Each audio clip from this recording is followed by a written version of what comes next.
नमस्कार दोस्तों, अगर आप लोग मेरा चैनल अभी तक सब्सक्राइब नहीं किए तो कृपया सब्सक्राइब कर लीजिए और बेल आइकन को कर दीजिए प्रेस, जिससे मेरे वीडियो का पहला नोटिफिकेशन पहुंच सके और आप लोग वीडियो देख सकें। तो दोस्तों, मैं आज इस वीडियो के माध्यम से आप लोगों को बताना चाहता हूं कि ये जो वेश्यावृत्ति है ये क्या होती है। वेश्यावृत्ति एक बहुत ही समाज में घिनौना नाम दिया गया है। इसका नाम ही बुरा है, क्योंकि वेश्यावृत्ति, मगर इसके पीछे बहुत से राज छिपे होते हैं जो लोगों को मालूम नहीं होते हैं।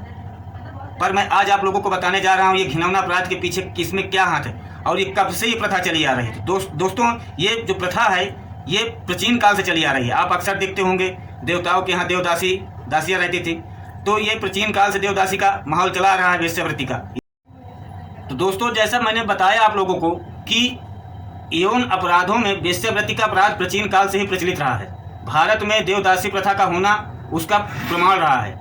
वेश्यावृत्ति से अभिप्राय महिलाओं द्वारा व्यवसाय के रूप में अपनी शारीरिक सेवाएं देने से है। तो दोस्तों, वेश्यावृत्ति का मेन उद्देश्य ये होता है कि जब कोई औरत अपने शारीरिक सेवाओं दूसरे को प्रदान करती है और उसके लिए कुछ इनकम के लिए, अपने पेट के लिए जो पैसे लेती है, उससे इसका मेन उद्देश्य होता है, क्योंकि सदियों से चला आ रहा है। पर इसके जो रीजन है वो रीजन आप जानेंगे तो हैरान हो जाएंगे। रीजन क्या है? अपने समाज, भारत के समाज में इसका जो रीजन बना हुआ है, अगर कुछ चीज़ें हैं उनको हटा दिया जाए तो शायद वेश्यावृत्ति खत्म हो सकती है। वो क्या है, मैं आज आप लोगों को बताने जा रहा हूँ। तो दोस्तों, आप तो सबसे पहले मान लीजिए कि जो शिक्षा का प्रचार कम होना है, हम लोग जो शिक्षा बांटते हैं या पढ़ते हैं उसका जो है प्रचार कम होना, शिक्षित ना होना, ये भी एक बहुत बड़ा उद्देश्य है। दहेज प्रथा, अब किसी गरीब के घर में कोई लड़की पैदा हो गई है, जहाँ पिता शादी के लिए जाता है वहाँ पैसे की बांट होती है। अब पैसे की बांट हो रही है, वो बेचारा खाने के लिए, उसके 2 वक्त की रोटी नहीं, मजदूरी करके वो खा रहा है, 10 लाख कोई मांग रहा है, तो कहाँ से पैसा देगा और वो कैसे शादी होगी?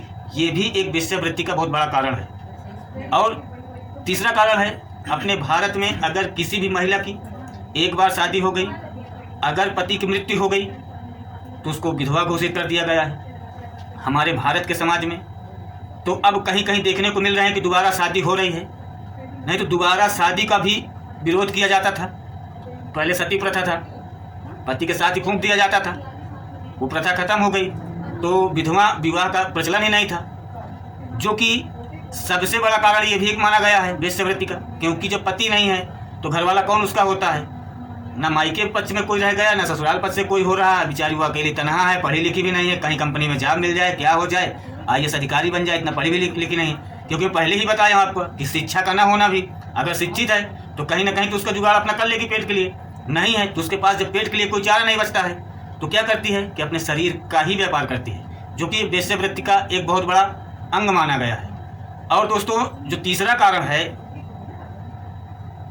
वो ये है कि जातिवाद बहुत ज़्यादा फैला हुआ है। अगर एक जाति से दूसरे जाति में लड़की की शादी हो गई, अचानक कोई किसी प्रकार की बात आ गई या तो उसे वो कर दिया तो उसको समाज बहिष्कार कर देती है। जब समाज बहिष्कार कर दिए और उसके ऊपर कोई मुसीबत आ गई है, कोई मदद करने वाला नहीं है, तो ये भी एक कारण बन जाता है वेश्यावृत्ति का। और जो कारण है वो मैं आप लोगों को बताने जा रहा हूँ, थोड़ा और सही से समझिएगा कि धार्मिक और पिछड़ापन ये भी एक बहुत बड़ा कारण है। धार्मिक प्रथा, धर्म के अधर्मज में कि हम हिंदू हैं, हम ये हैं, कुछ मतलब कि जाति होती हैं, जो जितनी जातियां हैं, तो मतलब कि बहुत से लोग समझाने पे आ चुके हैं कि जातिवाद खत्म कर दीजिए, पर ये खत्म होने का नाम नहीं लेती है, क्योंकि राजनीति बार बार इसमें उंगली कर रही है ना, और जब उंगली राजनीति कर रही है तो पब्लिक वैसे भड़क जाते हैं भैया। तो इसीलिए जो है आप ये मान लीजिए कि जो ये धर्म वाला है सिस्टम है, ये भी एक बहुत बड़ा वेश्यावृत्ति का पहचान देने में प्रोत्साहन करता है। तो ये जो हमारे भारत के समाज में ये कुछ प्रथाएं हैं जिनको कुप्रथा भी आप बोल सकते हैं, ये प्रथा अगर ख़त्म हो जाए तो शायद अपने भारत से वेश्यावृत्ति ख़त्म हो जाए। और भारत से नहीं, जहाँ जहाँ ये प्रथाएं चालू है, अगर कहीं भी ख़त्म हो जाए तो मैं 100% नहीं बोल सकता हूँ, पर ये ज़रूर मेरा मानना है कि 99% तो कम हो जाएगा। क्योंकि अगर शिक्षा का प्रचार सही है, हम अगर अपने बच्चे को सही शिक्षा दे रहे हैं, उसको बार बार समझा रहे हैं कि ये रास्ता गलत है, ये रास्ता कर लेना सही है, ये रास्ता कर लेना सही है, तो जब उसके बार बार माइंड में ये चीज़ को हम फीड कर रहे हैं, जैसे मोबाइल में कोई नंबर होता है उसको फीड कर दिया जाता है, सेव कर दिया जाता है, तो कभी भी अक्सर खोलो तो दिखने को मिलता है, अगर नहीं सेव है तो नहीं मिलेगा। तो ठीक उसी प्रकार अगर बच्चे के दिमाग में फीड कर दिया जाए तो आप ये मान के चलिए कि बिल्कुल वो उस लाइन पे नहीं जाएगा। तो गार्जियन का भी एक बहुत बड़ा रोल होता है, जो कि बच्चों को सही से खुल करके नहीं समझाया जाता।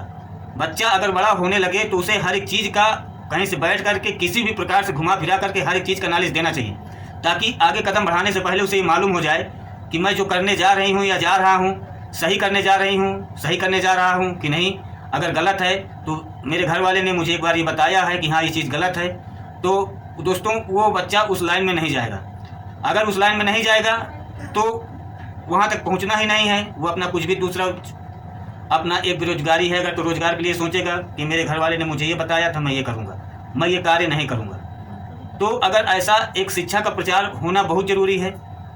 ये भी अपने समाज में बहुत कमी पाई गई है, इसीलिए इससे भी वेश्यावृत्ति का बढ़ावा मिलता है।